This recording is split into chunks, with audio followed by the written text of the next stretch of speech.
Hi, it's Nazama. I just thought I'd bring in a sun salutation for you, introduce it to you. And this is actually going to be a gentle sun salutation. It's great to do this time of year, particularly when our environment's a bit more cold, it's more heavy, it's more damp, there's a bit more darkness as well, although the days are getting a bit lighter at the moment. It's just a great way of just introducing heat into your body. So rather than maybe relying on turning up the heating all the time, rely a little bit more on just getting everything moving, the metabolism moving, get some heat generated internally, get the heart moving, get the circulation going, and then that just helps us move well and get rid of all that sort of lethargic, tired feeling as well. Sun salutations don't need to be full on. This is a gentle version where I modified things, and bearing in mind that I haven't done any warm-ups beforehand, so I'm just considering that when we're doing the sun salutation as well. So when you're ready, let's come into your mountain pose. So you're going to start off with feet hip width apart as well and standing tall. And in fact, I'm just going to turn around as well, so I've got better use of my mat as well when I do this. So you're in your mountain pose and standing tall, and then just lifting the arms upwards until the palms touch. And then bring the hands downwards towards your heart. So you let the thumbs come close to the breastbone, to the sternum, as close as they want to go. And then just for a few moments, closing your eyes or looking downwards. So get your eyes off the screen for a few moments and just feel your breath here. You don't need to change your breathing in any way, but just feel the gentle movements of the chest with each breath. So just bringing in that mind-body connection by feeling your breath. So often the mind can be in a different place to the body, so by just feeling your breath, you're bringing yourself into the present moment. And this position in itself is bringing a sense of balance. And now coordinating your breath with movement, where the hands now lift upwards, separating the palms, lift the chest up towards the sky, breathing in. Next time you breathe out, let the hands come down, let them scoot down past the hip. And just as you're ready to come up, bend the knees, breathing in, lifting upwards, and breathing out, lowering down. And keep that going. Let's do a couple more here. So just breathing in, lifting upwards, and breathing out, lowering down. Just bending the knees, breathing in, lifting upwards, out, lowering down. And then just one more, just for luck. Breathing in, lifting upwards, heart lifts up to the sky, wonderful. Into a standing forward bend, hinging forward. Doesn't matter whether the hands are by your knees or by your feet, just go with what's comfortable. I'm going to take in a more gentle approach, so hinging forward. Let the chin drop downwards as well. And then from here, taking it into runner, so both hands come onto the ground. This is the trickiest transition, where the right foot steps back, so taking a deeper lunge there, let the right knee drop down, relax the toes, front knee over the ankle. And then let the hands scoot past the hip and lifting the arms up again. So this is a spinal wave, breathing out, let the hands come down, in, lifting upwards. It's okay if you're a little bit wobbly, just have a go. Takes a bit of practice. And next time you lift upwards, breathing in, let the hands now come down either side of the front foot. This is coming into a gentle plank. So this version is kneeling. So we're coming onto the knees. I'm going to come onto the forearms, interlocking the fingers. And if you bring your chest a little bit more over your hands, you'll find that it increases the work. But actually, if you also take the knees back as well, then you can see my hips starting to lower down. And it put this weight bearing.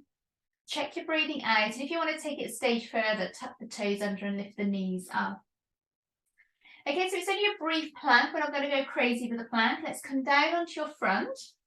And moving into Sphinx, where the top of the thumbs are level with the top of the head as you lie down on your front. And then move your nose along the floor. Lifting your head up, lift your chest up, and then swing the elbows in so that you're resting on your forearms. The elbows are sort of under the shoulders. Shoulders slightly back, let the chest draw forward, looking forward, or even slightly looking upwards, as if you're looking between your eyebrows.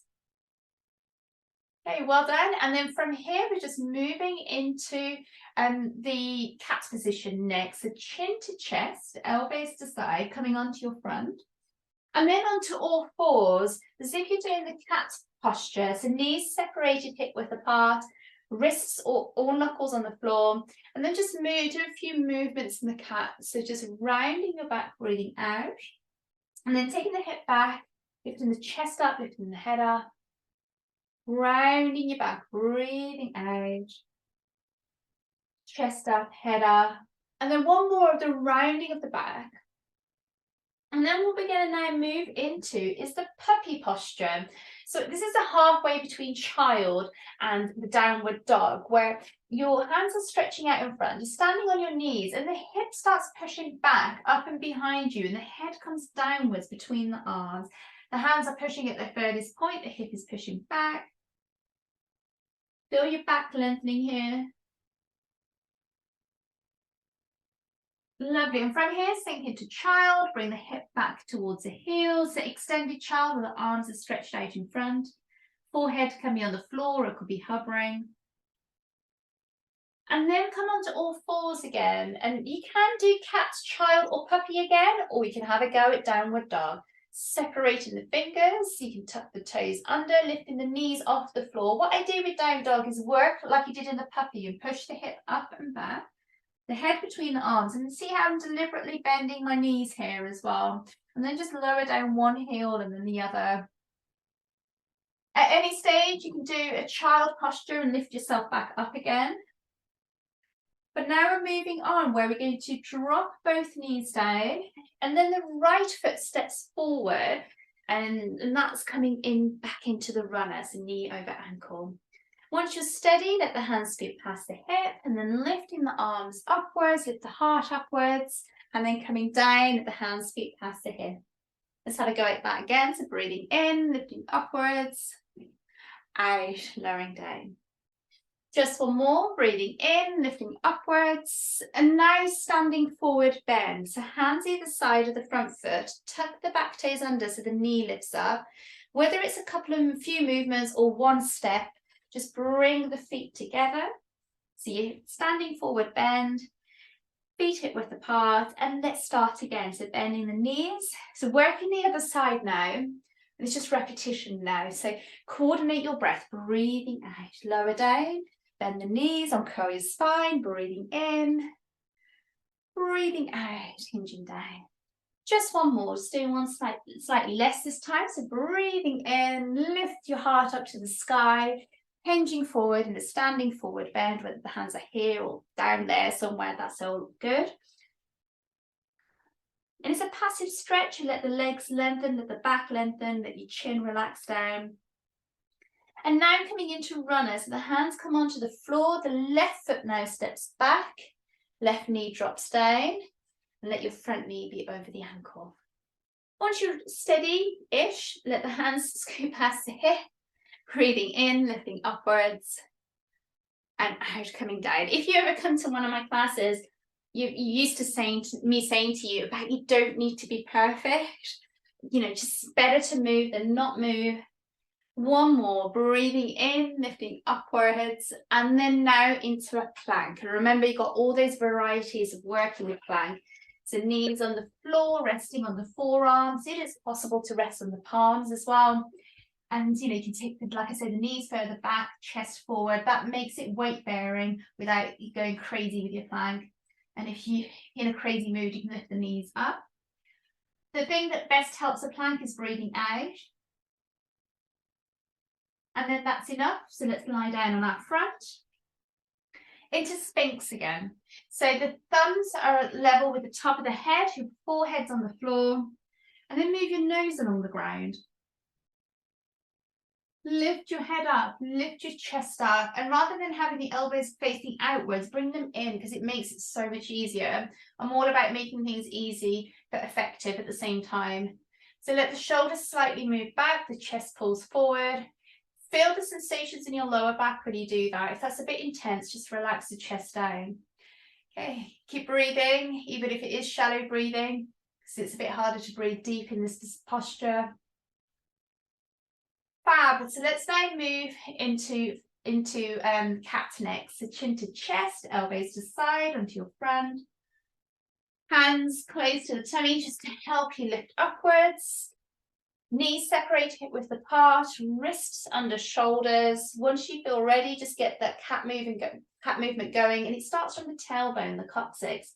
So move the hip back, lift the chest up, lift the head up, and then rounding your back until the chin comes down.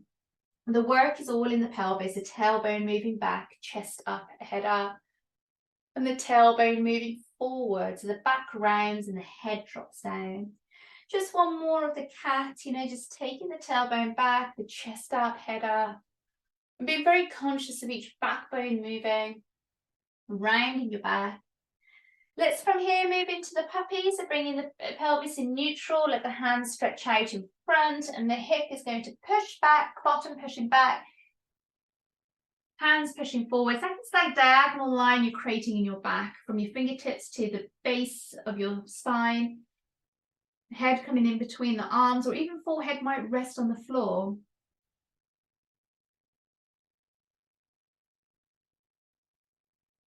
Brilliant. And you can continue in that, or you might be ready to sink back into child, so bringing the hip back towards the heel, extended child with the arms in front. And from here now, just into downward dog, or of course you can repeat cat, child, or puppy again. Downward dog, separating the fingers, wrists under shoulders, tuck the toes under. Like I say, I tend to keep the knees deliberately bent and then push the hip up and back and let the head come down between the arms. And actually, if you ever watch a dog practice downward dog, often their back legs are also bent as well.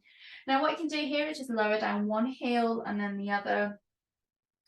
Some people might be able to bring their heels a bit closer towards the floor, but don't force it, and just watch you lengthening your back as well. All right, so remember you can take a break at any stage in the child, but we're ready to come out of this posture. So both knees come down, so whichever version you're doing, both knees come down. The left foot now steps forward, back into runner. Once you're steady, let the hands scoot past your hip, and breathing in, lifting upwards, breathing out, lowering down. And again, just breathing in, lifting upwards, out, lowering down. One last one, breathing in, lifting upwards. Hands down either side of the front foot, do the best you can, tuck the toes under, lifting the knee up, whether it's a few shuffles or one big movement. You bring the feet together, by all means bend your knees if it makes life easier, and then lifting the arms upwards, but only lifting up once. Take your arms up overhead, let the palms touch, and then bringing your hands downwards towards your heart, back to where you started.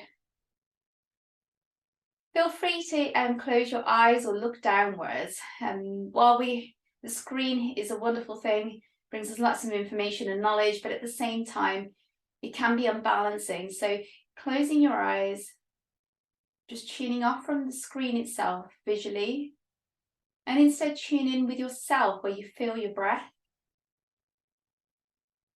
So the heart might be moving a bit quicker, your breath might be a bit more shallow or quicker, but also start to notice the heat that's within your body as well.